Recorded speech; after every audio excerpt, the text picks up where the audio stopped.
whereas for reasons of economy, the board finds it advisable to reduce the number of teaching staff members through a reduction in force.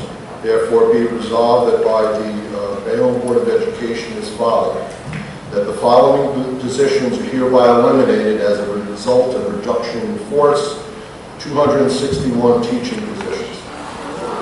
That due to the above described reduction in force, the contracts of the following non-tenured teaching staff be terminated pursuant to the terms of his or her respective employment contracts effective June 30th, 2017.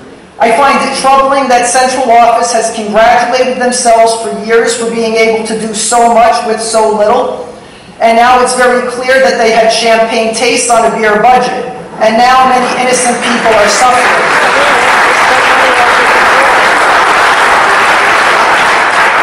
I sincerely doubt you can run this district and provide a thorough and efficient education with this number of cuts to the teaching staff.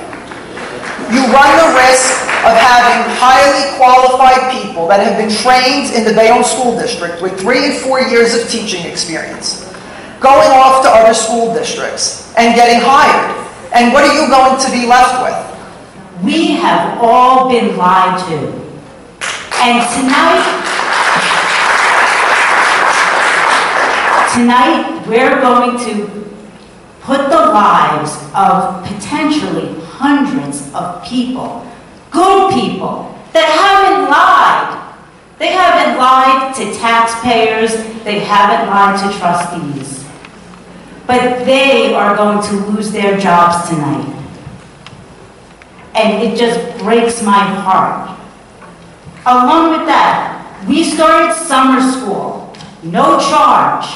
How do we pay for this? Athletics. The athletic budget has gone up and up. I have not heard one discussion of that budget being chopped.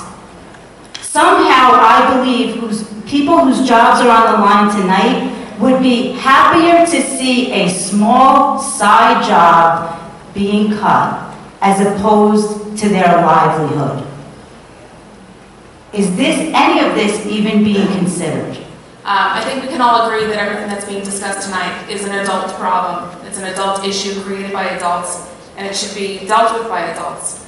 But I think the only transparent thing happening tonight is putting all of the ownership on the children. We're making the children deal with the outcome of this crisis.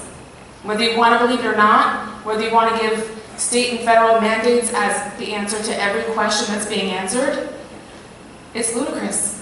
That teacher asked a specific question about what is going to happen to the students, not the teachers. She wasn't speaking for herself. She was just fired, for lack of a better term. And she didn't come up here to talk about herself. She asked a question about her students, and it wasn't answered.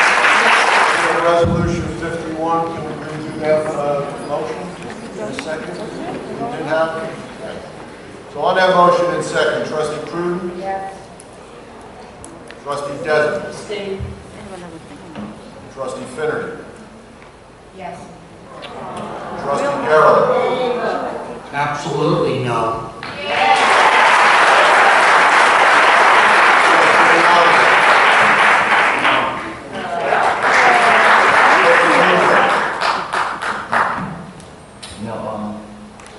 I don't knock anyone on this dais for voting the way they feel they have to, because this is a very difficult decision. But my personal feeling is, instead of cutting, we should be fighting. We should be fighting for our teachers and our staff, and we should be fighting the state. We should be fighting for more state funding. So, you know what? When we go down to that meeting in Trenton Thursday, I hope we're ready. I hope we bring some gloves, because you know what? At the end of the day, this is the problem, the funding issue. And you know what? Until we fix that, this is going to be more of the same. So you know what? I'm voting absolutely not, no.